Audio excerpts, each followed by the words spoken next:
सो चौथे दिन की भागवत कथा हम लोग चर्चा करेंगे। और आज जो भगवान की लीला है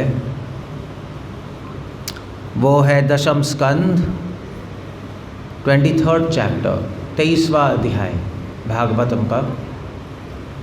और इस लीला का नाम है यज्ञ पत्नी उद्धारा, यज्ञ पत्नी उद्धारणम नाम त्रयोविंशो अध्याय। ये लीला स्पेशल आपने सुनी नहीं होगी। जनरली भगवान की लीलाएं हमने देखी हैं कृष्ण सीरियल में या टीवी पे, मगर इस लीला को दिखाते नहीं। ये लोगों को लगता है थोड़ी इतनी इम्पोर्टेंट नहीं है, पता नहीं क्यों। बट गोवर्धन लीला फेमस है भगवान की, कालिया लीला फेमस है, या मैंने बताया अभी भगवान ने मुख में विराट रूप देखा वो फेमस है। ये लीला थोड़ी कम फेमस है बट बहुत इम्पोर्टेंट है। ब्राह्मणों की पत्नियां थीं और ब्राह्मणों की जो पत्नियां हैं मथुरा में रहती थीं। ब्राह्मणी मथुरा ब्राह्मण थे, उनकी पत्नियां थीं वो भी ब्राह्मणी थीं। मगर भगवान ने लीला की ये दिखाने के लिए कि ज्ञान से, व्रत से, तप से भगवान की प्राप्ति नहीं होती। भगवान की प्राप्ति होती है भक्ति से। भक्ति सर्वश्रेष्ठ है, ये दिखाने के लिए भगवान ने लीला की। अब वो कैसे हुआ वो मैं आपको बताऊंगा। गोपा उचुहु, भगवान कृष्ण एक बार अपने दोस्तों के साथ वृंदावन से अपने फ्रेंड्स के साथ खेलने गए। जंगल में जाते ही थे, रोज़ जाते थे गायों के साथ, दोस्तों के साथ गाय चराने के लिए। भगवान कृष्ण वहाँ खेलने गए और एक वन में पहुँचे, मथुरा के सामने। मथुरा उस तरफ थी अपना जी के, ये इस तरफ थे।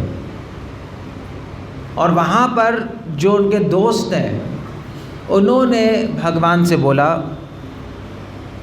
क्या बोला? राम राम महावीर्य कृष्ण दुष्ट निर्वहणा ऐशा वही भादते क्षुन्नस तत्शांतिम कर्तुम अर्हतः। उन्होंने बोला, हे कृष्णा, हे बलराम, आप दुष्टों को मारने वाले, आपने इतने सारे असुरों को मारा, पूतना, तृणावर्त, अगासुर, बकासुर, प्रलंबासुर। अब आप एक और असुर को मारिए, वो है हमारी भूख। शुन्नस तत् शांतिम कर्तुम अर्हतः। शुन्नस तत् शांतिम, शुन्नस मतलब होता है कि हमारे हमें बहुत भूख लग रही है और आप कृपा करके हमारी भूख को शांत कीजिए। Now that's quite interesting. तो अब ऐसा लगता है कि भगवान के दोस्तों में भक्ति नहीं है। भक्त अपने भगवान से कुछ नहीं मांगता है ना। हम थोड़े ना कोई भगवान से कहेंगे, अगर भगवान के फ्रेंड्स उनके डिवोटीज हैं, शुद्ध भक्त है, तभी उनका संग मिल रहा है। और कोई शुद्ध भक्त अपने स्वामी से थोड़ा ना कहेगा मुझे भूख लग रही है मुझे दो। वो तो कृष्णा कहेंगे अपने भक्तों से मुझे भूख लग रही है मुझे दो। ये तो बिल्कुल उल्टा हो रहा है, बिल्कुल उल्टा। भगवान के दोस्त कह रहे हैं कि कृष्णा हमें भूख लग रही है, हे बलराम जी हमें भूख लग रही है, हमारे लिए कुछ अरेंजमेंट करो खाने पीने का। बड़ी अजीब सी बात है। मगर एक्चुअली देखा जाए तो भगवान के फ्रेंड्स क्या बोल रहे हैं? भगवान के फ्रेंड्स जो हैं वो समझ गए कि कृष्ण और राम को भूख लग रही है, कृष्ण और बलराम को भूख लग रही है, और उनकी भूख मिटाने के लिए वो कह रहे हैं हमें भूख लग रही है, हमारे लिए कुछ अरेंजमेंट करिए। इसको कहते हैं प्रेम। प्रेम की भाषा ही ऐसी होती है। प्रेम में व्यक्ति कभी कभी अपने ऊपर चीज़ें ले लेता है दूसरे की इच्छा पूरी करने के लिए। जैसे भी कभी कभी, जैसे मान लीजिए आपके घर में आपका दोस्त आया और जो आपका दोस्त है उसको बहुत भूख लग रही है, तो अपने दोस्त से कहोगे भाई तुम्हें भूख लग रही है तुम्हारे कुछ बना दें। अब वो दोस्त संकोच करेगा वो संकोच करेगा कि नहीं अब मेरे लिए क्यों बनाओगे तुम क्यों तकलीफ़ ले रहे हो, है ना।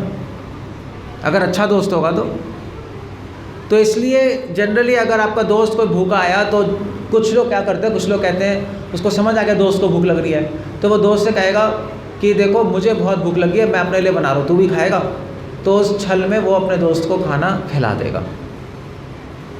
तो उसी प्रकार जो कृष्ण व बलराम के दोस्त थे, अगर वो बोलते कृष्णा आपको भूख लग रही है, हम आपके लिए कुछ अरेंजमेंट कर दें, कृष्णा बलराम कहते हैं नहीं कोई तकलीफ़ करने की ज़रूरत नहीं है, उनकी सेवा रुक जाती। तो उन्होंने उल्टा कहा हमें भूख लग रही है कृष्णा, कुछ कीजिए। तो इस तरह से कभी कभी प्रेम की भाषा में स्वार्थ भी होता है, स्वार्थ दिखाई देता है मगर स्वार्थ होता नहीं, ये प्रेम है। संसार में जो काम वासना है वो बिल्कुल उल्टा है। संसार में लोग अपने बारे में सोचते रहते हैं, आध्यात्मिक जगत में लोग भगवान के बारे में सोचते हैं, मगर भाषा ऐसी नहीं होती।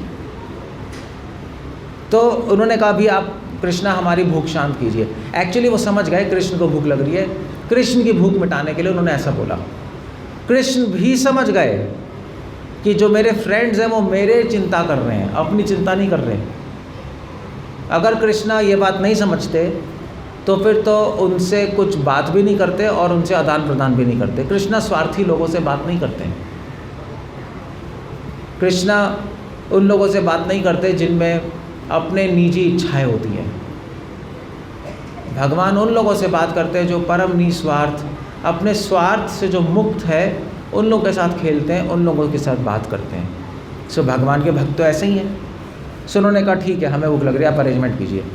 तब कृष्ण ने क्या किया, तो कृष्ण ने अपने मन में सोचा ठीक है चलो इनकी भूख भी शांत हो जाएगी और मैं एक लीला भी करता हूँ।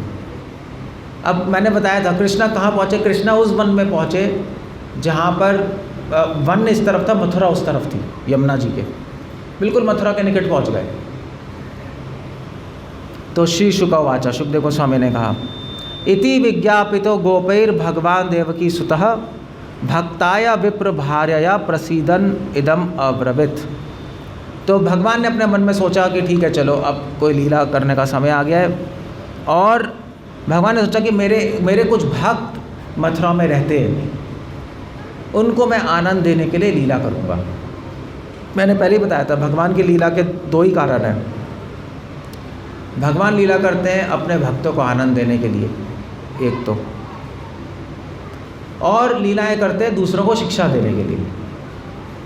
सो भगवान ने कहा चलो इस लीला से संसार को शिक्षा भी मिलेगी और मेरे भक्तों को आनंद भी मिलेगा। साधु भी ऐसे ही होते हैं, जो महान व्यक्ति होते हैं, जो साधु होते हैं, जो महात्मा होते हैं, वो भी यही ऐसे ही सोचते हैं कि जो भी वो करते हैं कार्य, उससे दूसरों को आनंद पहुँचता है और दूसरों को शिक्षा मिलती है। सो भगवान ने कहा ठीक है हम करेंगे ऐसा। तो उन्होंने कहा, भगवान ने सोचा कि जो मेरे बहुत एक भक्त हैं, महान भक्त हैं, ब्राह्मणों की पत्नियां हैं, ब्राह्मण भक्त नहीं है जो मथुरा में रहते थे। ब्राह्मण वो तो साधारण यज्ञ करने वाले थे, तपस्या करने वाले थे, उनकी पत्नियां बहुत बड़ी भक्त थीं। तो भगवान ने सोचा कि अब ये लीला करते हैं। तो क्या लीला की उन्होंने, प्रयात देव यजनम ब्राह्मणा ब्रह्मवादिना सत्रम अंगिरसम नामा ही आसते स्वर्ग कामया। ये जो ब्राह्मण थे उस टाइम ब्राह्मण कुछ यज्ञ कर रहे थे, यज्ञ चल रहा था, उनकी पत्नियां उस यज्ञ में हेल्प कर रही थी प्रसाद बना के। यज्ञ के बाद प्रसाद डिस्ट्रीब्यूशन होता है, तो वो अपना खाना बना रही थी यज्ञ में भोग लगाने के लिए, और ब्राह्मण लोग अपना यज्ञ शुरू कर रहे थे, प्रिपरेशन कर रहे थे सब। भगवान को पता लग गया, भगवान तो अंतर्यामी है, भगवान को समझ आ गया कि भाई वो यज्ञ कर रहे हैं, और उस यज्ञ का नाम था अंगिरस यज्ञ। और ब्राह्मण ब्रह्मवादिना, भगवान को ये भी समझ आ गया कि वो जो ब्राह्मण है वो भक्त नहीं है। वो यज्ञ क्यों कर रहे हैं, यज्ञ कर रहे हैं स्वर्ग कामया, स्वर्ग की कामना के लिए यज्ञ कर रहे हैं। यज्ञ तो वैसे भगवान को संतुष्ट करने के लिए होना चाहिए, है ना। यज्ञो वै विष्णु, यज्ञो वै विष्णु, विष्णु के लिए यज्ञ होता है, भगवान कृष्ण की संतुष्टि के लिए यज्ञ होता है। यज्ञ अब ये लोग स्वर्ग की कामना के लिए कर रहे हैं, भगवान को इतना अच्छा नहीं लगता। कर रहे हैं तो कर रहे हैं, ठीक है कर रहे हैं। भगवान ने कहा चलो ये अपना कर रहे हैं। भगवान ने सोचा कि अब मैं प्रसीदन, अब मैं ऐसी लीला करूँगा जिससे उनकी पत्नियाँ जो भक्त है उनको बड़ा आनंद आएगा। भगवान ने सोचा कि मैं मथुरा के पास आई गया हूँ और ये जो ब्राह्मणों की पत्नियाँ हैं इनको मेरे दर्शन की लालसा है, अब मैं ऐसी लीला करूँगा कि इनको मेरे दर्शन हो सकें। भगवान हमेशा यही सोचते हैं, भगवान हमेशा अपने भक्तों को दर्शन देने के लिए उत्सुक रहते हैं, मगर भक्त को तैयार भी होना चाहिए उसके लिए। भगवान तो तैयार है दर्शन देने को, शायद हम लोग तैयार नहीं हैं उनके दर्शन लेने के लिए। ब्राह्मण की पत्नियां बिल्कुल तैयार हो गई थी। ब्राह्मण की पत्नियां बचपन से भगवान की भक्ति कर रही थी। उनकी शादी हो गई थी ब्राह्मणों से जो कि कर्मकांडी ब्राह्मण थे, जो कि यज्ञ और इसमें पड़े हुए थे, उनको स्वर्ग की कामना थी, बहुत इच्छाएं थी, भगवान के भक्त नहीं थे। अब शादी तो हो ही जाती है, शादी का क्या करेंगे, हो गई ब्राह्मणों से शादी, अपने में वो अंदर से भक्ति बचपन से कृष्ण की, कृष्णा समझ गए, कृष्ण का इनको दर्शन देना बहुत ज़रूरी है। सो भगवान ने क्या किया, तत्र गत्वा औदनम गोपा याचास्तस्माद् विसर्जितः कीर्तयन्तो भागवत आर्यस्य मम च अभिधाम। भगवान ने कहा अपने फ्रेंड्स को, ठीक है तुम्हें भूख लग रही है तो ऐसा करो, तुम लोग यमुना जी पार करके मथुरा में जाओ और मथुरा में जो ब्राह्मण है जो यज्ञ कर रहे हैं उनसे तुम भीख मांगो, याचना करो कि भी हमें थोड़ा खाना दे दीजिए। किसके लिए, राम और बलराम जी और कृष्णा वहाँ सामने वन में आए हुए हैं, उनको बहुत भूख लग रही है, आप खाना दे दीजिए उनके लिए, ऐसे बोल दो। बल्कि भगवान ने ये भी कहा कीर्तन तो भगवत, और मेरा कीर्तन भी करना उनके सामने, उनको बताना कि कौन है राम बलराम, क्योंकि वो भक्त तो है नहीं, उनको बताना कृष्णा और बलराम स्वयं भगवान हैं और वो तुमसे मांग रहे हैं।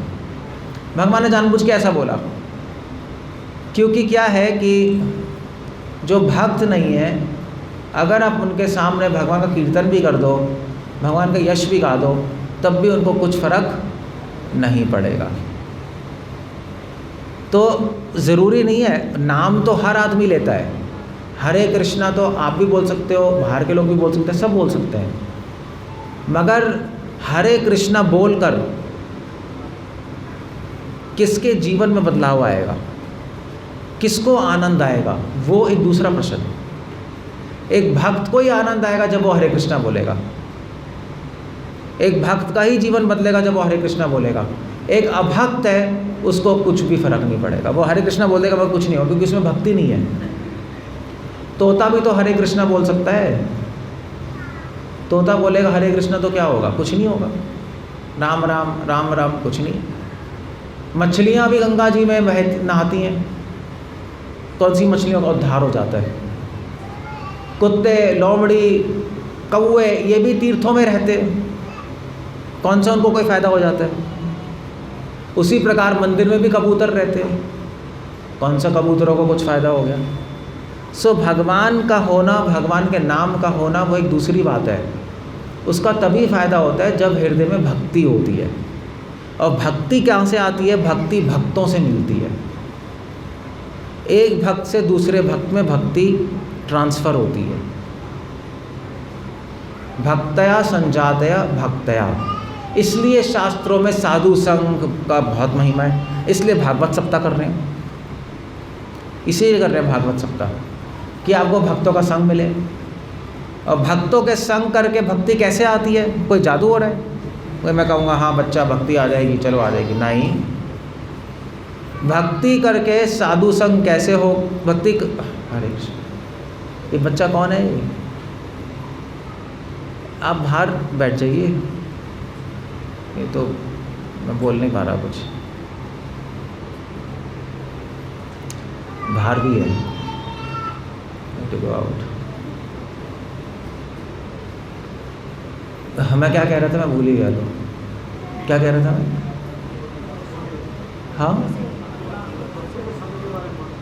हाँ भक्तों के संग से भक्ति आती है। कैसे आती है भक्तों के संग से भक्ति, भक्तों के संग से भक्ति आती है कैसे, भक्तों के संग से भक्ति आती है, उनके प्रवचनों से,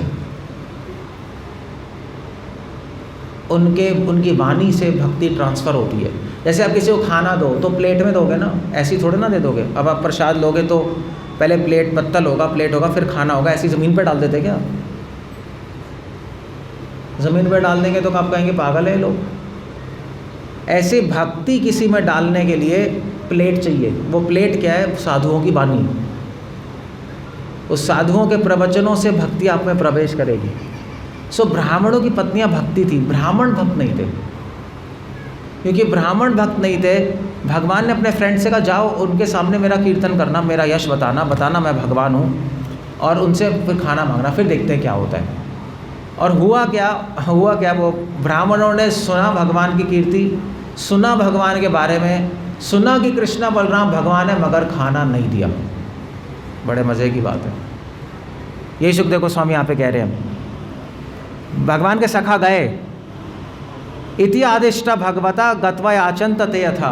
भगवान के आदेश से भगवान के भक्त ब्राह्मणों से मांगने गए। ब्राह्मणों से मांगा, कृतांजलि पुटा विप्रान दंडवत पतिता भूवि। ब्राह्मण को दंडवत किया, प्रणाम किया, और भगवान से उन्होंने ब्राह्मणों से बोला कि आप प्लीज़ हमें कृष्ण बलराम के लिए कुछ खाने को दे दीजिए। भुभुक्षितौ धर्म वित्तम। आप धर्म को जानते हैं, धर्म के पंडित हैं, वेदों के ज्ञाता हैं, आप यज्ञ कर रहे इतने बड़े बड़े, और वहाँ पे कृष्ण बलराम आए हैं, उनको खाना दीजिए। तो क्या हुआ? ब्राह्मण ने क्या किया? तो ब्राह्मणों ने क्या किया? इति ते भगवत वांछा शृण्वन्तो अपि न शुश्रुवा। उनकी बात सुनते हुए भी कुछ नहीं सुना। तो बोलते गए, उन्होंने कहा ठीक है, हम नहीं सुन रहे कुछ। तो बोला ही नहीं, उन्होंने कुछ भी नहीं बोला। उन्होंने शुद्राशा भूरी कर्माणो बालेशा वृद्ध माने ना। उन्होंने सोचा हम तो बुद्धिमान है, ये तो बालक लोग हैं, ऐसी उटपटांग चीज़ बोल रहे हैं, इनकी बात क्या माननी, हम अपना यज्ञ करते रहते हैं। और उन्होंने उनकी बात नहीं सुनी, अनदेखी कर दी। कितने मज़े की बात है कि देश काला पृथक द्रव्य मंत्र तंत्र विजो अग्नया देवता यजमानश्च क्रतुर अधर्मश्च यन्मया। इन ब्राह्मणों को यज्ञ करना आता था, वेद का ज्ञान था, वेद मंत्र आते थे, मगर इनको एक सिंपल सी चीज़ नहीं पता थी कि भगवान की सेवा करना सबसे टॉप मोस्ट क्रिया है। बड़े बड़े यज्ञ आपको करने आते हैं, मगर ये नहीं पता कि भगवान की सेवा करना ही सबसे जीवन की सिद्धि है, तो सब बेकार हो गया। जबकि बालकों ने बताया भी कि भगवान है, वो उनको बिलीव नहीं हुआ। पूरे वेद पढ़ के अगर आप इस निष्कर्ष पे नहीं आए कृष्णा भगवान है, उनकी सेवा करनी है, उनसे प्रेम करना है, तो वेद पढ़ने का फ़ायदा क्या?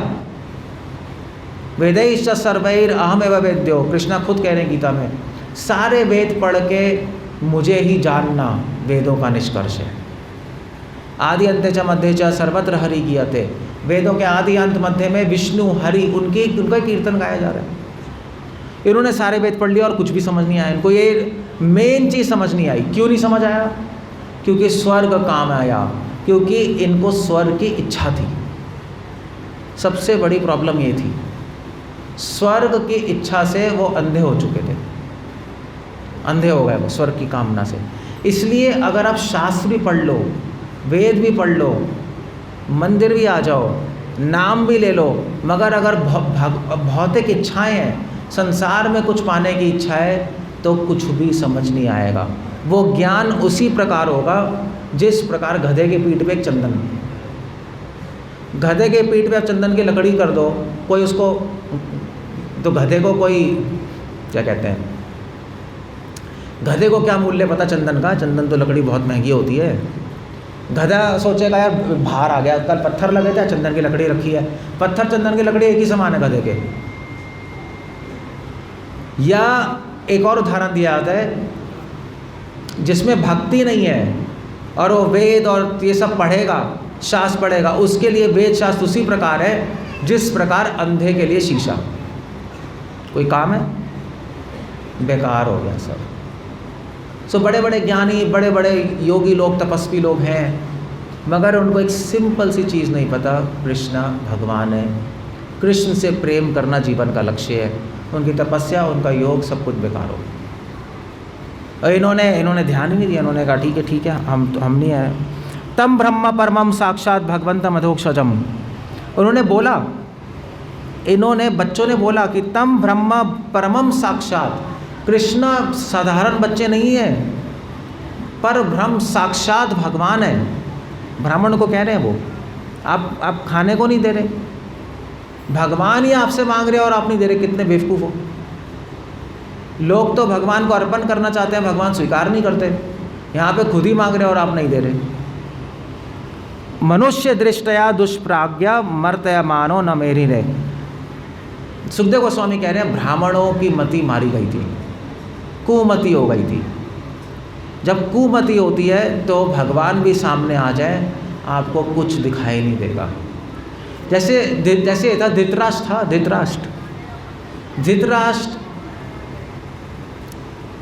धृतराष्ट्र अंधा था, आंखों से नहीं, अंधा ही था ना। धृतराष्ट्र को विदुर जी बहुत समझाते थे।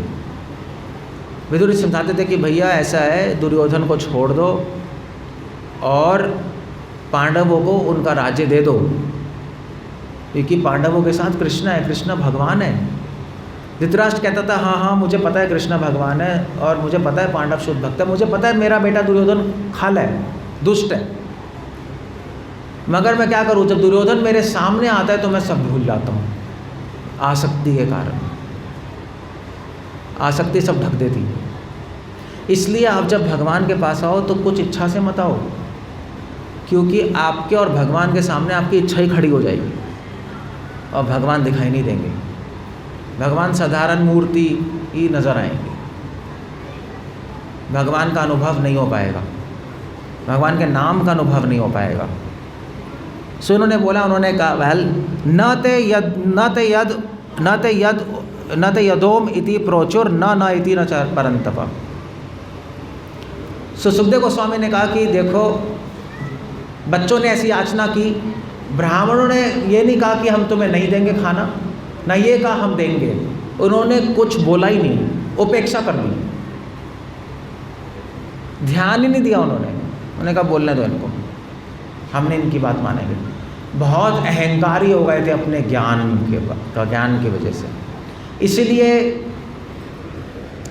इसीलिए एक तो आसक्तियाँ आदमी को अंधा करती है, दूसरा ज्ञान भी व्यक्ति को अंधा कर सकता है। अगर समय से पहले ज़्यादा ज्ञान हो जाए तो व्यक्ति अंधा हो जाता है। दैट्स दो चीज़ें बहुत खतरनाक है संसार में, तीन चीज़ें, एक तो आसक्ति, दूसरा ज्ञान, तीसरा धन। धन भी इंसान को अंधा कर देता है। जैसे जैसे धन आता है वैसे वैसे इंसान अंधा हो जाता है, क्योंकि उसको लगता है मैं खरीद सकता हूँ सारी चीज़ें, मेरे हाथ में है। वो भूल जाता है कि सब कुछ भगवान का है। इसलिए ज़्यादा धन होना, ज़्यादा ज्ञान होना, ज़्यादा आसक्ति होना वो अच्छा नहीं है। कुंती महारानी यही कह रही है कृष्ण को, त्वाम अकिंचन गोचरम जन्मैश्वरे श्रुति श्री भी ए भी मान मदापमान।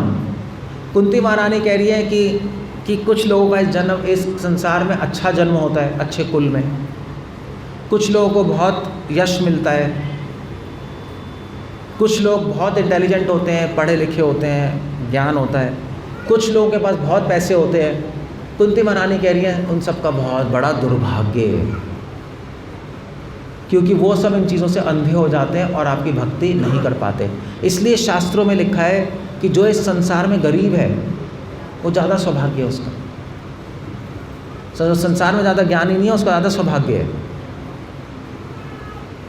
क्योंकि तो वही तो ब्राह्मण क्या है, ब्राह्मण देख लो क्या है। जो ब्राह्मण है उनको इतना ज्ञान है और वो समझ ही नहीं पा रहे कृष्ण भगवान है। तो वो बच्चों ने उन्होंने कुछ आंसर नहीं दिया, वो वापस आ गए।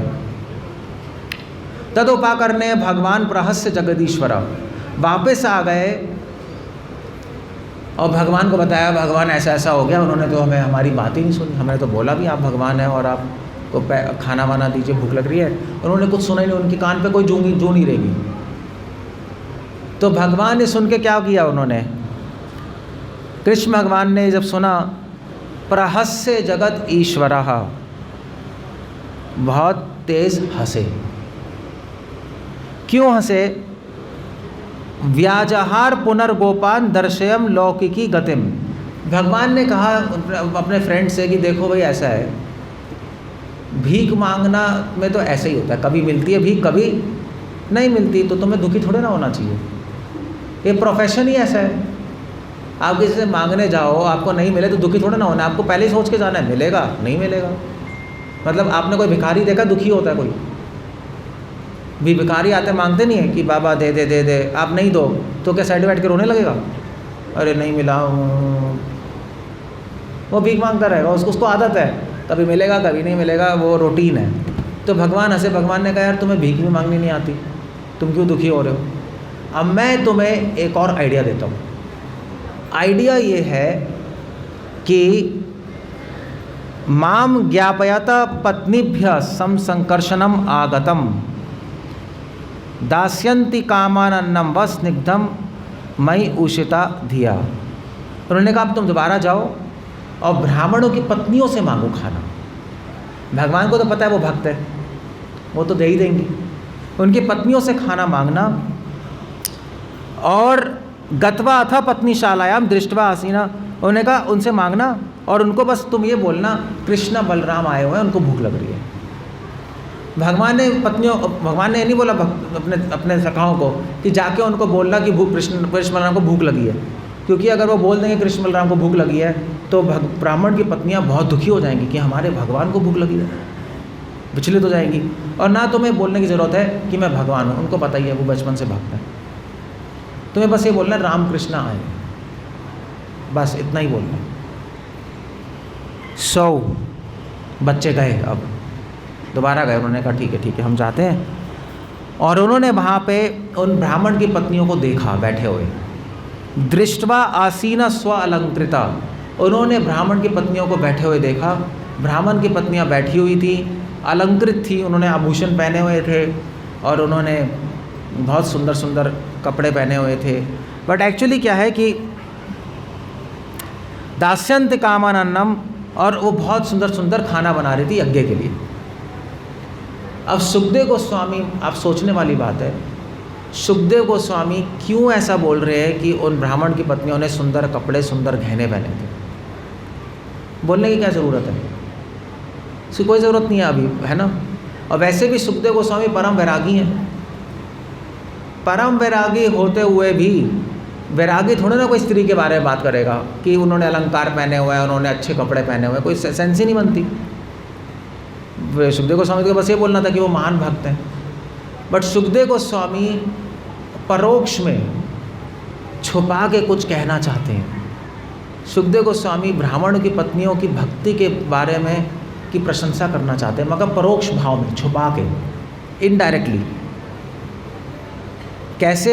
उन्होंने कहा कि भाई जब गए बच्चे तो उन्होंने देखा कि ब्राह्मण की पत्नियों ने बहुत सुंदर सुंदर कपड़े अलंकार पहने हुए थे। सुखदेव गोस्वामी उनके कौन से अलंकार पहने हुए हैं? आभूषणों की बात नहीं कर रहे, वो बात कर रहे हैं कि उनके शरीर में भगवान के भक्ति के भाव के चिन्ह थे। एक भक्तों का अलंकार क्या है? भक्त जब भगवान के सामने जाता है तो भगवान की दृष्टि में भक्त सुंदर लगता है। कौन सा भक्त सुंदर लगता है? जिसने अच्छे कपड़े पहने हैं, जिसने लिपस्टिक लगाई है, जिसने अच्छे फैशन किया? नहीं, उसके कोई शरीर से कोई मतलब ही नहीं है। भगवान को तो वो सुंदर लगते हैं भक्त जिन्होंने आभूषण पहने हैं। कौन से आभूषण? भक्ति के भाव के आभूषण। जिस शास्त्रों में लिखा है, जिस भक्त की आंखों में आंसू नहीं है उसकी भक्ति क्या है?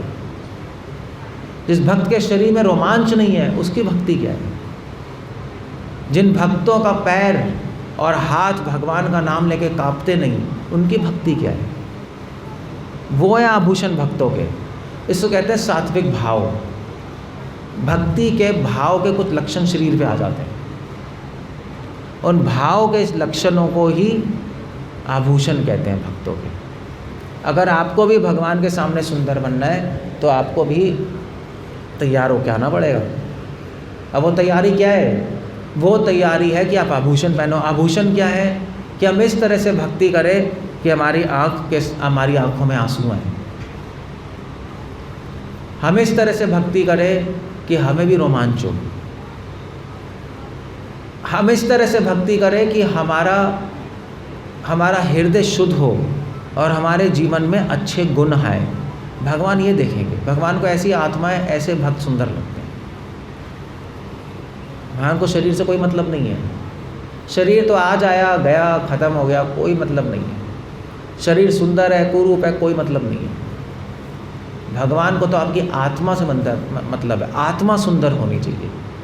आत्मा सुंदर बनती है अच्छे गुणों से। सत्य, दया, अद्वेष्टा, काम वासना नहीं होना, अक्रोधम, क्रोध नहीं होना, ये अच्छे गुण जो होते हैं, सरलता, इनसे आत्मा सुंदर बनती है। और परम सुंदर बनती है आत्मा भक्ति की भावनाओं से, जो भक्त के हृदय में। सो भगवान ने, सुखदेव गोस्वामी कह रहे हैं, वो स्त्रियां, ब्राह्मण की पत्नियां बहुत सुंदर लग रही थी। क्यों सुंदर लग रही थी? क्योंकि उनकी आत्मा सुंदर थी। वो बचपन से भगवान कृष्ण की भक्ति कर रही थी। अब आप पूछोगे कैसे कर रही थी भक्ति? कृष्ण तो मिली थी, कृष्ण तो वृंदावन में रह रहे थे, उनकी ब्राह्मण की पत्नियां मथुरा में रह रही थी, वो मिली नहीं थी कृष्ण से। मगर वो सुनती ज़रूर थी। नहीं, वृंदावन से कई स्त्रियां फल वल ला के मथुरा में आके बेचती थी। जैसे फल वाले नहीं होते, सब्जी वाले, तो वृंदावन में तो वन है, तो वहाँ से फल तोड़ के अच्छे अच्छे, मथुरा सिटी है, सिटी में आके बेचती थी। ऐसे ही सब्जी वाले भी आके वृंदावन से सब्जी लेके बेचते थे। ऐसे ही वृंदावन में जाके दूध और दही, नंद बाबा और यशोदा माँ, ये सारे दूध दही, कोई गाय थी, गाय वाले थे, दूध दही करते थे, तो कई लोग दूध दही खरीद के फिर मथुरा में सप्लाई करते थे। तो ये सारे के सारे लोग जब मथुरा जाते थे तो ब्राह्मण की पत्नियां इनसे पूछती थी, कृष्ण ने आज क्या किया, कैसे हैं, क्या कर रहे हैं। उनके बारे में बचपन से सुन सुन के उनकी भक्त बन गई। इसीलिए भगवान के पास होना ज़्यादा कोई ज़रूरी नहीं है, भगवान के बारे में सुनना ज़रूरी है। आप भगवान के पास बैठे रहो, हो सकता है कुछ भी ना हो। भगवान का पुत्र भौमासुर असुर बन गया, पुत्री नरकासुर बन गया, भगवान ने जाके फिर उसको मारा। भगवान के साथ बहुत लोग थे, मगर हर व्यक्ति भक्त नहीं बना। भक्त तो वो बना जिन्होंने भगवान के बारे में सुना भक्तों से, चाहे वो पास हो चाहे दूर हो, उससे फ़र्क नहीं पड़ता, उससे कुछ फ़र्क नहीं पड़ता। भगवान को कितने लोगों ने देखा, शिशुपाल ने भी देखा, कंस ने भी देखा, क्या भक्त बन गए? भगवान के दर्शन करना भी इतना कोई महान चीज़ नहीं है। भगवान का दर्शन कर लोगे क्या होगा? कुछ भी नहीं होगा, 2 दिन में बोर हो जाओगे। भगवान के दर्शन करना इम्पोर्टेंट नहीं है, भगवान की भक्ति करना इम्पोर्टेंट है, सेवा करना इम्पोर्टेंट है, उनसे प्रेम करना इम्पोर्टेंट है। प्रेम होगा तब फिर दर्शन होंगे, तो भगवान को आप अपनी आँखों से अपने हृदय में बसा लोगे। प्रेम नहीं होगा तो बस सामने खड़े रह जाएंगे भगवान। सो ब्राह्मण की पत्नियों ने इस तरह से बचपन से भक्ति की, और सुखदेव गोस्वामी कह रहे हैं कि वो बहुत सुंदर लग रही थी। सुखदेव गोस्वामी उनकी आत्मा को देख रहे हैं, कह रहे हैं उनकी आत्मा बहुत सुंदर लग रही थी, क्योंकि उनकी आत्मा में भगवान की भक्ति थी। फिर उसके बाद उन बच्चों ने क्या किया? नमो वो विप्र पत्नीभ्यो निबोधता वचांसिना इतो अभिदूरे चरता कृष्ण इह ईशिता वयम। उन्होंने पत्नियों को नमस्कार किया, ब्राह्मण पत्नियों को, और उन्होंने ब्राह्मण पत्नियों का, देखिए राम और कृष्णा पास के वन में गाय चराने के लिए आए हुए हैं, गाय शरण बुभुक्षिता, उनको भूख लग रही है, और आप उनके लिए कुछ थोड़ा सा अन्न दे दीजिए। दैट्स इट, बस। तो उन्होंने अन्न मांगा। जैसे ही ब्राह्मण की पत्नियों ने सुना राम कृष्णा है, जिनके बारे में बचपन से सुन रही है। भैया आज शबरी भी तो राम भगवान की प्रतीक्षा कर रही थी, तो पंपा सरोवर के पास। और शबरी के गुरु मतंग ऋषि मतंग ऋषि ने बोला शबरी को, शबरी तुम राम के गुणगान करती रहो, उनके बारे में सुनती रहो बस। सुनते सुनते सुनते सुनते राम के बारे में शबरी में राम के दर्शन की लालसा आ गई। और जब राम के दर्शन की लालसा आ गई तो राम खुद आ गए शबरी के पास। इसलिए शास्त्रों में लिखा है कि भगवान के पास जाने की ज़रूरत नहीं है, भक्ति करो, भगवान के बारे में सुनो, भक्तों से उनका नाम लो, भगवान के दर्शन की लालसा अपने हृदय में प्रकट करो, भगवान खुद आ जाएंगे। जैसे आ गए ब्राह्मण की पत्नियों के पास, खुद ही तो आए, वो थोड़े ना गई थी। इसलिए सुखदेव गोस्वामी यहाँ पे कह रहे कि जैसे उन्होंने सुना नित्यम दर्शन उत्सुकहा, ब्राह्मण की पत्नियां दर्शन प्राप्त करने के लिए उत्सुक हो गई। उन्होंने कहा इतने समय से हम प्रतीक्षा कर रही थी और आज कृष्ण बलराम आ गए, वो प्रतीक्षा पूर्ण हुई। एक्चुअली क्या है, जब बहुत भूख लगती है ना तो खाना टेस्टी लगता है ना। भूख नहीं लगेगी तो खाना स्वाद नहीं लगेगा। अगर आपको भूख नहीं लग रही तो संसार का सबसे स्वादिष्ट खाना आप रख दो, अच्छा नहीं लगेगा। और अगर आपको 5 दिन से भूखा रखा है और आपके सामने सूखी रोटी रख दे तो उसी में स्वाद आने लगेगा। इसलिए भगवान जल्दी जल्दी अपने भक्तों को दर्शन नहीं देते कि उनकी भूख बढ़ती रहे बढ़ती रहे बढ़ती रहे बढ़ती रहे, और फिर जब दर्शन होंगे बाद में तो परम आनंद की अनुभूति होगी। ब्राह्मण की पत्नियों के साथ ऐसे ही हो रहा था।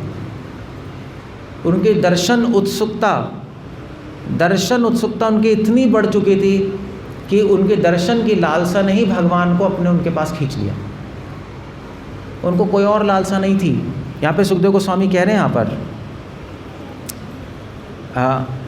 तत्कथा उक्षिप्त मनसो बभूव जात संभ्रमा, भगवान के बारे में सुनते उनका मन विचलित हो गया। और चतुर्विधम बहुगुणम अन्नम दाया, उन्होंने भर भर के उन्होंने कहा लो खाना ले जाओ। जबकि ब्राह्मण की पत्नियां ये खाना यज्ञ में भोग लगाने के लिए बना रही थी। अब भैया आप भोग लगाए बिना कैसे दे दोगे किसी को?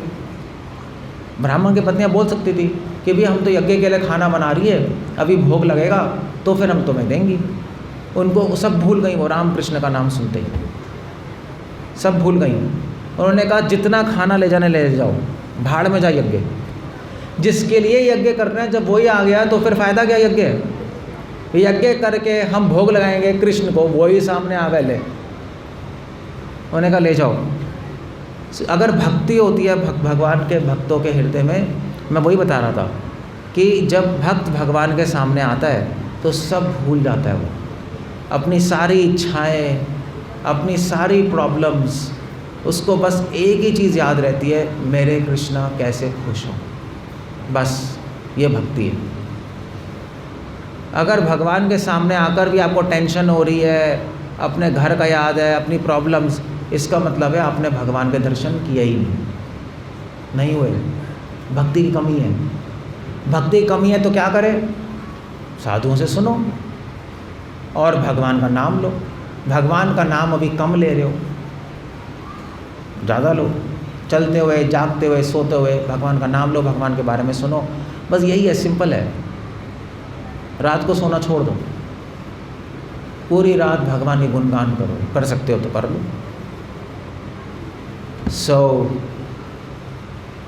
कहने का मतलब है जितना भगवान का नाम लोगे, गुणगान करोगे, उतनी जल्दी उनसे आसक्ति होगी। सुनना, भगवान को देखने का तरीका आँखों से नहीं है, कानों से है। ये उपनिषदों में लिखा है। उपनिषद में लिखा है शरीर की आँखें आँख है, आत्मा की आँखें कान है। कानों से दिखाई देते हैं। कान में जो डालोगे वही दिखाई देगा आपको। आप किसी के बारे में सुनते रहो, वो गंदा है, गंदा है, गंदा है, आपको गंदा ही दिखाई देगा, है नहीं? अब 10 लोगों से सुनो वो गंदा है, आपको लगेगा गंदा है। इसलिए कान से दिखाई देता है। कान से, तभी ब्राह्मण की पत्नियां भक्त बन गई। सुनते सुनते सुनते सुनते सुनते सुनते उन्होंने दे दिया। उन्होंने कहा जो भी है ले जाओ बस। और उन्होंने कहा हमें भी कृष्ण के दर्शन करने। अब वो कहाँ रुकेंगी? भक्त कैसे रोक सकते हो भगवान से मिलने? मगर मज़े की बात है कि ब्राह्मणों के पत्नियों के हस्बैंड भी थे, उनके बच्चे भी हैं, वो तो डिवोटी नहीं है, तो वो तो रोकेंगे उनको। कहाँ जा रही हो भैया, हमारे लिए खाना बना रही हो, यज्ञ के लिए कहाँ भाग रही हो। सो यही हुआ, निषिद्ध माना पति भी भ्रातृ भी बंधु भी सुतई भगवती उत्तम श्लोक है दीर्घ श्रुता धृताशय। उनके ब्राह्मण पत्नियों ने कहा हम जा रही हैं, उनके हस्बैंड ने कहा कहाँ जा रही हो, उनके पत्नियों ने बच्चों ने कहा कहाँ जा रही हो, हम नहीं जाने देंगे। निषिद्ध माना, निषेध किया, रोका उनको, मगर वो कहाँ रुकेंगे। भक्त को कौन रोक सकता है भगवान से मिलने में, कोई नहीं रोक सकता। उन्होंने कहा तुम लोग बस भाड़ में जाओ, हम तो कृष्ण से मिलने जाएंगे। और वो अपने हस्बैंड अपने बच्चों को छोड़ के भगवान से मिलने चली गई। भगवान से मिलने गई तो वहाँ पे कृष्णा तो यमुना जी के उस तरफ थे, मथुरा इस तरफ है, तो यमुना जी में बोट पकड़ी, बोट पकड़ के वहाँ गई। कृष्णा वहाँ पे खड़े हुए थे, प्रतीक्षा कर रहे थे उनको दर्शन देने के लिए। और अपने दोस्त के हाथ खड़े थे, दोस्त के हाथ पे उन्होंने कंधे पे हाथ रखा था, एक हाथ में फूल था। और जब ब्राह्मण की पत्नियां जब पहुंची तो उन्होंने कृष्ण के दर्शन किए, सुंदर रूप के दर्शन किए। भगवान ने वनमाला पहनी हुई थी, मोर कोट पहना हुआ था, हाथ में फूल था, एक हाथ में श्याम रंग के भगवान थे, और अपने कक्ष में मुरली थी, और भगवान हंस रहे थे वहाँ। और फिर भगवान ने क्या कहा, भगवान ने उनको स्वागतम वो महाभागा, भगवान ने उनका स्वागत किया। भगवान ने कहा आओ तुम्हारा स्वागत है, मैं तुम्हारी प्रतीक्षा कर रहा था। आप देख रहे हो भगवान प्रतीक्षा करते हैं। हम जितनी एक्चुअली क्या है कि हम जितना भगवान को चाहते हैं उससे करोड़ों गुना ज़्यादा भगवान हमें चाहते हैं। अगर आपको पता लग जाएगा, अगर आपको पता लग गया कि कृष्णा कि जिस दिन आपको पता लग गया कि भगवान आपसे ज़्यादा आपको चाहते हैं, उस दिन आप भक्ति के बिना रुक नहीं सकते। उस दिन भक्ति के बिना रुक नहीं सकते आप। अगर आप भगवान को चाहते हैं 10%, कृष्ण आपको 100% चाहते हैं। अगर आप भगवान के पास जाना चाहते हैं 10%, कृष्ण आपसे मिलना चाहते हैं 100%। तो कौन रोक रहा है हमें भगवान से मिलने को? हमारे पड़ोसी, हमारे घर वाले? नहीं, आप खुद ही अपने आप को रोक रहे हो। आपका मन ही आपको रोक रहा है, ऊट पटांग बातें सोच सोच कर। बस इतना है। भक्तों से सुन के सारे संशय खत्म हो जाते हैं। छिद्यंती सर्व संशय, सारी आसक्तियाँ नष्ट हो जाती हैं भागवत कथा सुनकर, और भगवान से आसक्ति हो जाती है, और भगवान से मिलने की इच्छा हमें भी आ जाएगी। जिस दिन आ जाएगी भगवान मिलने आ जाएंगे आपसे, कोई प्रॉब्लम नहीं है। सो भगवान ने कहा आओ मैं तुम्हारी प्रतीक्षा कर रहा था। दिदृक्षया प्राप्त उपपन्नम इदम ही भव, तुम्हारी बहुत लालसा थी मेरी दर्शन करने की, आज मैं उसको पूरा कर रहा हूँ। ननु अद्धामयी कुर्वन्ति कुशला स्वार्थ दर्शनम, भगवान ने बोला, भगवान कह रही हैं, भगवान ने उनको बोला कि देखो तुम लोग मेरी महान भक्त हो, और तुम्हें ही पता है कि असली स्वार्थ क्या है। इस संसार के लोगों को ये भी नहीं पता असली स्वार्थ क्या है। इस संसार के लोग तो सोचते हैं हमारा स्वार्थ है पैसा, गाड़ी, बंगला, मगर तुम्हें पता है असली स्वार्थ है हमारा भगवान की भक्ति करना, उसी में हमारा फ़ायदा है।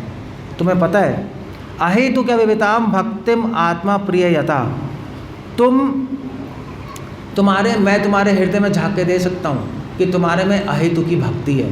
तुम मेरी भक्ति कुछ प्राप्त करने के लिए नहीं कर रही, और तुमने मेरी भक्ति बचपन से की है, मुझे सब पता है।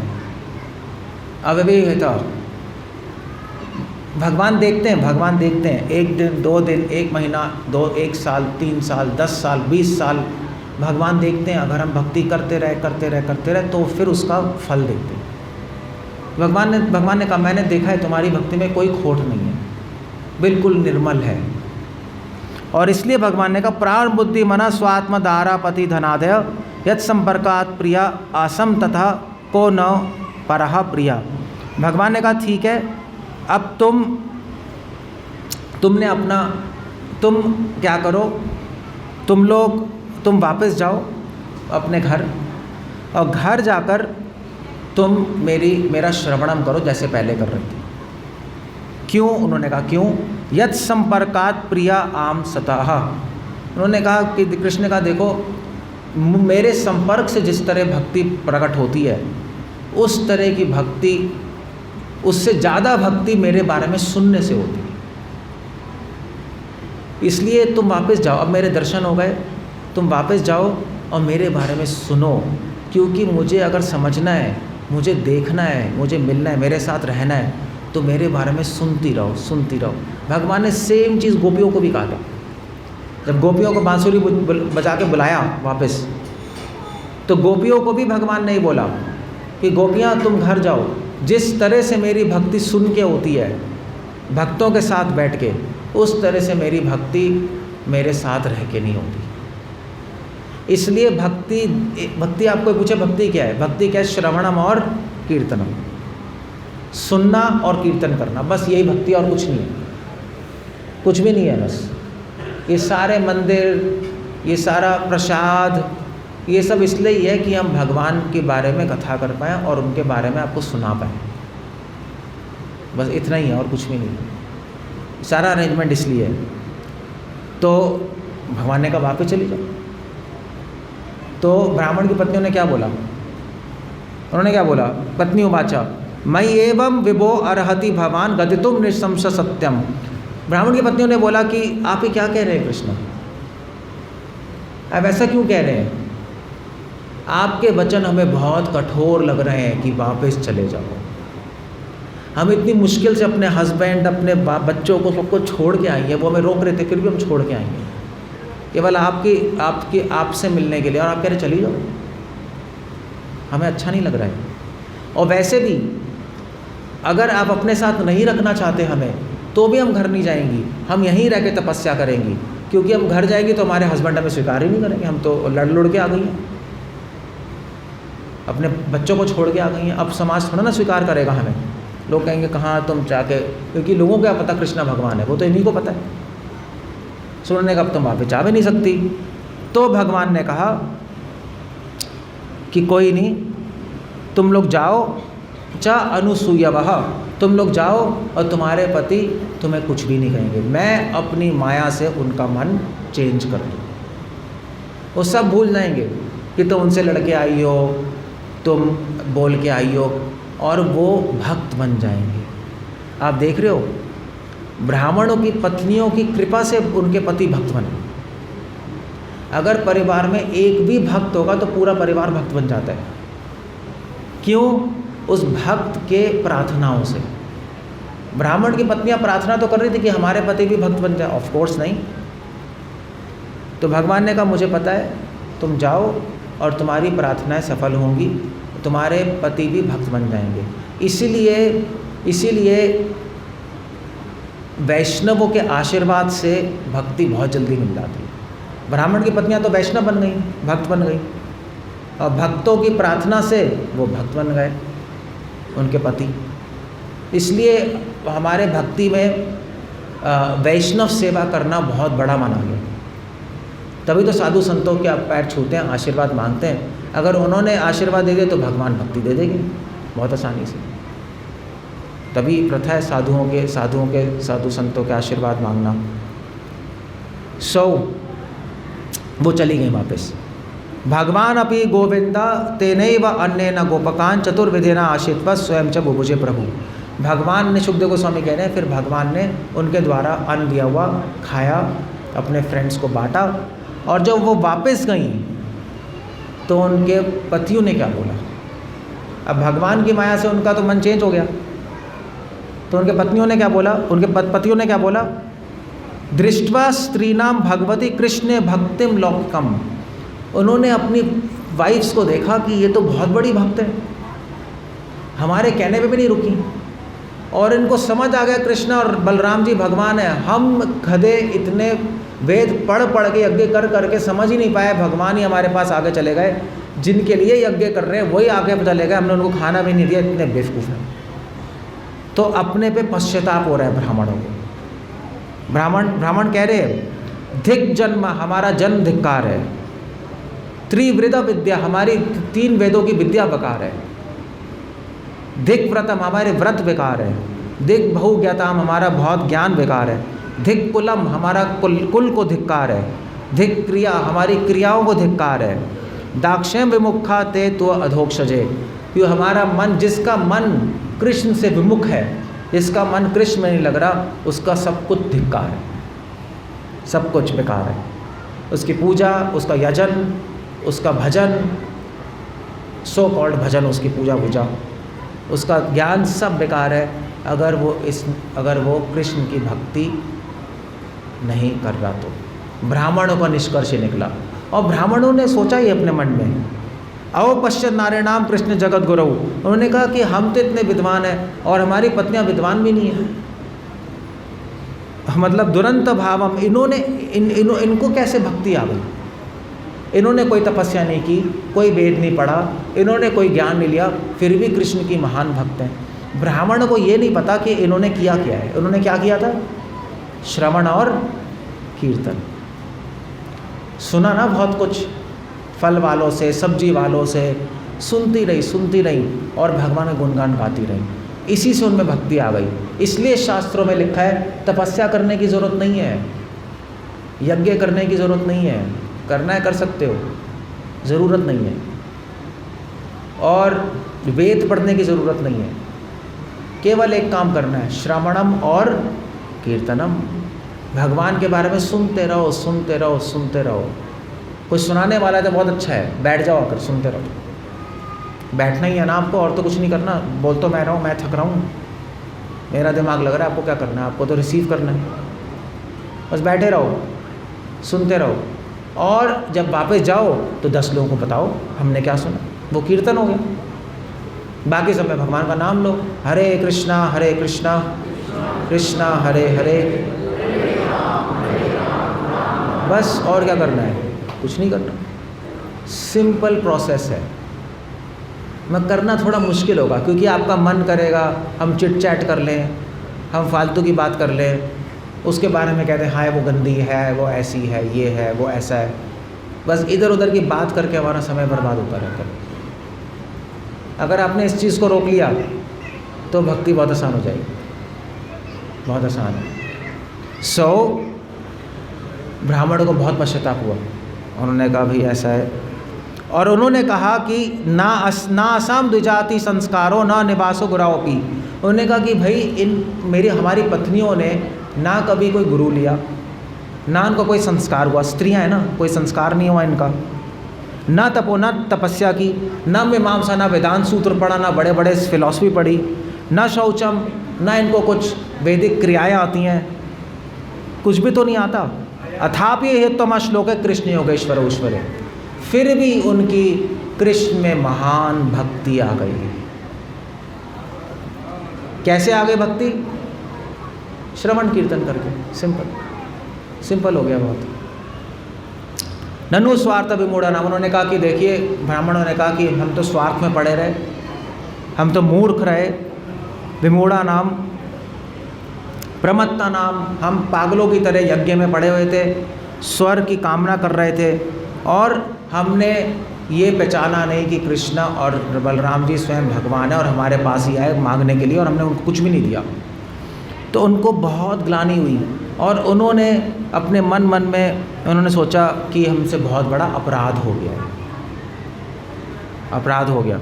अहो वयम धन्यतमा ये शाम नस्तादृशी स्त्रिया भक्ते आशा मतिर जाता अस्माकम निश्चला हरऊ। और उन्होंने कहा कि ये हमारी पत्नियां महान हैं। अब वो अपनी पत्नियों के रूप में नहीं देख रहे, वो अपनी पत्नियों को महान संत के रूप में देख रहे हैं। साधु संत किसी भी वेशभूषा में हो सकते हैं, ज़रूरी नहीं है इस वेशभूषा में हो। गृहस्थ भी साधु हो सकता है, स्त्री भी हो सकती है, पुरुष भी हो सकता है, बस यहाँ पे भगवान होने चाहिए, यहाँ और यहाँ। वेशभूषा से कुछ फ़र्क नहीं पड़ता। इतने सारे लोग ये वेशभूषा पहनते हैं, कहीं ढोंगी भी होते। इसलिए मैं कह रहा था, शक्ल और वेश से कुछ नहीं होता, अकल से फ़र्क पड़ता है, भावनाओं से। सही शिक्षा हो और सही भावना हो तो भगवान की नज़र में हम भक्त हैं। अंत में उन्होंने बोला, सवै न आद्य पुरुषा स्वमाया मोहित आत्मा नाम। ब्राह्मणों को समझ आ गया कि ये जो कृष्ण है आदि पुरुष हैं। बच्चे लग रहे हैं मगर बच्चे नहीं हैं, ये बच्चे नहीं हैं, आदि पुरुष हैं। स्वमाया मोहित आत्मा नाम, और हम लोग उनकी माया से मोहित हो गए। अविज्ञातानुभावा नाम, हमें पता नहीं लगा। क्षंतुम अर्हति अतिक्रमम, हमें पता नहीं लगा स्वयं कृष्णा हमसे मांगने आए। जिनसे पूरा ब्रह्मांड मांगता है वो आज हमसे स्वयं मांगने आए। इतना बड़ा सौभाग्य था और हमने उसको मिस कर दिया। हमारा इतना दुर्भाग्य, हमारा इतना अपराध हो गया। मगर ब्राह्मणों ने किया क्या फिर? अब भाई अब इतना बड़ी ग्लानि हो रही है, इतना बड़ा अपराध हो रहा है, तो उनको जाके माफ़ी मांगनी चाहिए थी नहीं? कृष्णा सामने ही तो थे कि यमुना जी पार करके बोट पकड़ के चले आते, हमें माफ़ कर दीजिए, पैर पकड़ते, अच्छा ही था। मगर ब्राह्मणों में अहंकार इतना था कि जा नहीं पाए। क्यों नहीं गए? सवै इति स्व अगमनुस्मृत्य कृष्ण ते कृत हेलना, उनको बहुत ग्लानि हो रही थी। जिदृक्षवो अप्युच्युतो, उनका मन था कि अभी हम जाके कृष्ण के चरणों में लेट जाएं, उनसे माफ़ी मांग लें, मगर वो जा नहीं पाए। क्यों? कंसाद भीता न चाचलन, कंस के भय से नहीं जा पाए। उन्होंने कहा हम जाएंगे, कंस को पता लग गया तो हमें मार देगा वो।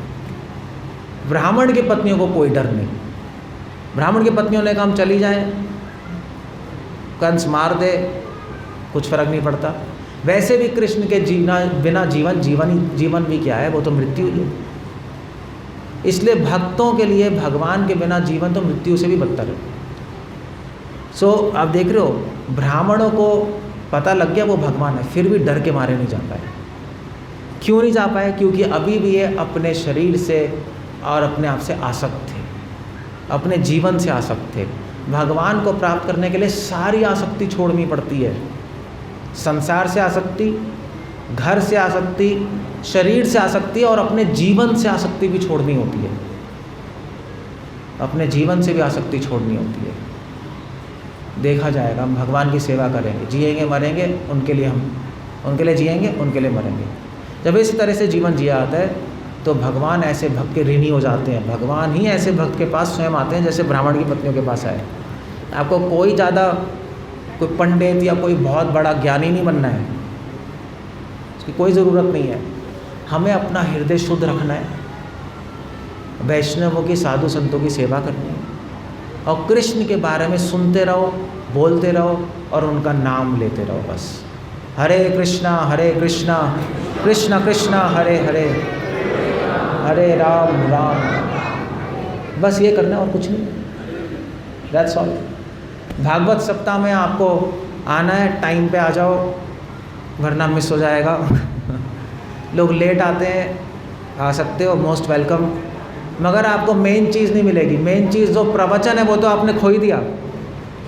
प्रसाद मिल जाएगा, खाना पीना तो चलता रहता है, पूरे जीवन पेट ही तो भरा है, यहाँ भी पेट भर लोगे, कोई बड़ी बात नहीं होगी इससे। पेट नहीं भरना है, मन और हृदय भरना है भगवान की कथा से। असली प्रसाद यही है, मैंने बताया था, है ना। सो इसलिए कृपा करके आप समय पे आइए, मेरी रिक्वेस्ट है। हम 8 बजे ही कथा शुरू करते हैं, 7:30 से 8 बजे कीर्तन होता है, 8 बजे कथा शुरू करेंगे हम। कल थोड़ा लेट हो गए थे क्योंकि लाइट की प्रॉब्लम थी, मगर आप लोग 8 बजे आइए। 3 दिन और हैं, उसके बाद कथा सुनने को मिले ना मिले किसी को नहीं पता, कौन टपक जाए नहीं पता आप में से, या मैं ही टपक जाऊँ कुछ नहीं पता, किसी का कुछ नहीं पता, कोई भी मर सकता है। जीवन का क्या भरोसा है? कमला दला जला जीवरा तलामला, भागवत कह रही है। जीवन तो कमल के ऊपर एक बूंद के समान है, कभी ये गिरी कभी वो गिरी, कुछ नहीं पता किसी का। इसलिए जितना ज़्यादा भगवान के बारे में सुन सकते हो सुन लो। अब यहाँ तो फ्री में सुनने को मिल रहा है, यहाँ तो हम सुना रहे हैं, फिर भी आप लोग लेट आ रहे हो, ये तो मतलब अजीब सी रीति है। सो आप लोग प्लीज़ समय पे आइए, सुनिए। हम लोग भी मेहनत कर रहे हैं, आप भी थोड़ा मेहनत करेंगे तो फ़ायदा होगा। बाकी अगर आपको नहीं सुनना तो मत सुनो, हमारा तो कुछ नहीं जा रहा, हमारी तो भक्ति चल रही है, घाटा आपको है। सो मैं रिक्वेस्ट इस कल बहुत सुंदर लीला की चर्चा करूँगा मैं, भगवान की बहुत सुंदर लीला है। मैं बताऊंगा नहीं कौन सी लीला है, बट बहुत कुछ सीखने को है भगवान की लीला में। भगवान के भक्तों की भावनाएं जब सुनो, आपको ये ध्यान आएगा बाद में देखना, 7 दिन जो सुनोगे फिर वो मन में रहेगा, और फिर आप भगवान के दर्शन करोगे तो अलग से भगवान दिखाई देंगे, क्योंकि आपने सुन लिया ना भगवान के बारे में। शुद्ध कथा सुनी है, बिना किसी इच्छाओं के, बिना किसी मिलावट के, बिना किसी स्वार्थ के। यहाँ पे केवल भगवान के आनंद के लिए कथा हो रही है। ना आपको कुछ चाहिए, ना हमें कुछ चाहिए यहाँ पर, ना मुझे कुछ चाहिए, ना आपको कुछ चाहिए, है ना। वैसे तो भाई लोग कथाओं में, लोग इतनी बड़ी ज़्यादा कथाएं होती है भारत में, लोग पैसे लेते हैं कथाओं के, सुना है ना, लोग लेते हैं और बहुत सारी चीज़ें होती हैं। हम नहीं करते, हमें कुछ नहीं चाहिए। हमें तो बस एक ही चीज़ चाहिए कि आप भक्ति करो। हमें एक ही चीज़ चाहिए कि छोटा सा जीवन है, उसमें आप भगवान को समझो, उनकी भक्ति करो, प्रेम करो, वापस चले जाओ उनके पास। ये संसार अच्छी जगह नहीं है रहने के लिए। इतनी गर्मी लग रही है, लोग कौन सी अच्छी जगह है? आपको अच्छी लग रही है? कितनी गर्मी है। भगवान के धाम में ना गर्मी है, ना सर्दी है, ना सूरज है, ना चंद्रमा है। हर दिन एक उत्सव है, हर कदम एक नृत्य है, हर शब्द एक कविता है। इसलिए उसको वैकुंठ कहते हैं। कोई कुंठा नहीं, कोई टेंशन नहीं है वहाँ। भगवान है और आप हो, और भगवान के साथ हम केवल एंजॉय करेंगे। हर दिन उत्सव होगा। तो कृष्णा कह रहे हैं क्यों इस संसार में सड़ रहे हो, ये सारी लीलाएं भगवान क्यों कर रहे हैं। भगवान कह रहे हैं जैसे मैं अपने सखाओं के साथ खेल रहा हूँ, तुम भी मेरे साथ खेल सकते हो मेरे धाम में, मेरे पास आ जाओ। अगर आप जाना चाहते हो तो भगवान बुला लेंगे, अगर आप ही नहीं जाना चाहते तो कैसे बुला लेंगे, कैसे बुला लेंगे वो। और भगवान के धाम तो जाना छोड़ो, अगर कथा में समय भी नहीं आ सकते तो भगवान के धाम क्या खाक जाओगे, फिर तो बहुत ही मुश्किल है। अभी पता नहीं कितने दिन की कथा बची है, कितने दिन की बची है? 3 दिन की कथा और बची है। 4 दिन, हम 4 दिन यज्ञ लास्ट दिन भी है। 4 दिन की कथा बची है।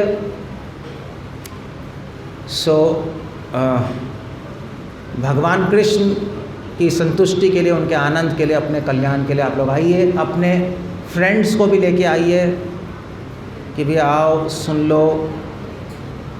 अगर वो नहीं आना चाहते तो उनको बोलो भाई फ्री का प्रसाद मिलेगा, आ जाओ, तो आ जाएंगे वो। ऐसा ही है, और क्या है।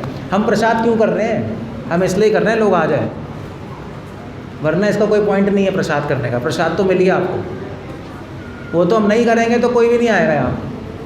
और वो चलो मैं समझ भी आता है, क्योंकि घर में डिनर बनाना होता है, 1000 चीज़ें हैं। चलो भैया यहाँ पे आ गए, डिनर भी हो गया, कथा भी हो गई, तो ये प्रैक्टिकल चीज़ है। यहाँ पे प्लीज़ आप लोगों को लेके आओ। वो आपकी तरफ से सेवा होगी भगवान की, वो आपकी सेवा है। भाई हमने तो प्रोपोगेंडा कर दिया, हमने तो एडवर्टाइजमेंट कर दिया, भाई आ जाओ आ जाओ, हमने अपनी सेवा कर दी। आपकी सेवा है कि हर आदमी एक नए आदमी को लेके आए, आपने उसको भगवान से जोड़ दिया, तो भगवान की बहुत बड़ी कृपा होगी आप पर। भगवान भी सोचेंगे अरे एक और जीवात्मा को मेरे पास लेके आ गया। अब वो आप सोचो कैसे लेके आना है, वो आपको सोचना है कैसे लेके आना है। सो एनीवे, हम कल दोबारा से कथा करेंगे। हरे कृष्ण। शिला प्रभुपाद की जय।